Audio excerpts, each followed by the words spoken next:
And Juan, respectfully, I would say I think the Democrats were nowhere to be found on policy this year. The twin pillars of the Democrat Party brand this year were woke identity politics that were so destructive to the culture and weaponization of government against folks that they didn't agree with. On every substantive policy issue that voters said they cared about, Democrats were completely out of touch, and they had policies that were actually making those issues worse. Open borders, adding $8 trillion to the deficit, passing essentially a Green New Deal through Congress and calling it an Inflation Reduction Act. And I think if the Democrat Party wants to survive, they're going to have to they're going to have to stop being beholden to the most progressive parts of their party and move the party to the center. I think this is a center-right country that just wants to see some common sense solutions to some of these problems. All right, well, in terms of moving away from the far left of the party, it's the far left of the party that is embracing Joe Biden's decision to commute the death sentences of 37 of 40 prisoners who are on death row. And many people are just scratching their heads over this, saying, how and why would he do that? Was it actually him who did it, or was it other people? And it's leaving the families of the victims of some of these heinous murderers outraged. Why would he do that, Juan?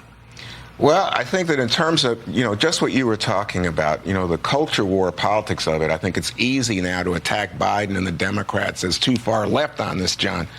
But if you think about it, let's say from a Catholic point of view, as we're discussing this on Christmas Eve, you should know that the Pope was pushing President Biden to do it. So and then why did he only commit 37 out of 40? Well, that's where the hypocrisy comes in my view, because if you excuse the death, if you say the death penalty can be unfair in its application, the judicial system, judges, everything, then you say, well, why is it fair in any case? And what Biden tried to do was say there were some so egregious cases, such as the Boston bombing, such as the synagogue in Pittsburgh, the church, that, OK, we'll go with it. But I think it opens the door to charges of hypocrisy. It was pretty egregious that one murderer took the life of Lexi Roberts' mother and then shot her 4 times and slashed her throat. I mean, where do you draw the lines? Yeah, it's completely corrosive to the rule of law, to the justice system in this country, that Biden is cherry-picking criminals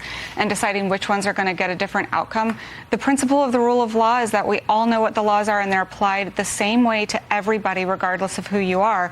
And if Biden wanted to take a principled stand against the death penalty because he's Catholic, then why did he leave out 3 or 4 of these inmates and give them a different outcome? I'd also say, this was a political loser for Biden at the end of the day. Both sides are unhappy with how he handled it. Republicans are saying we're in the middle of a public safety crisis. You've just released a bunch of murderers. And Democrats are saying I think it's tough for people who are pro-life to say, oh, yeah, we don't care about it. Go ahead and kill them all. That's tough sell for Republicans, too. No, but now he's saying, OK, kill it. And he's overturning the rule of justices and courts who saw the facts of these cases and made the sentence. All right. Well, we'll see where this all goes from here, and lots more to talk about in the new year. Samantha, Juan, Merry Christmas to both of you. Much love. You guys are the best. See you in the new year. Appreciate it. Thank you. Now.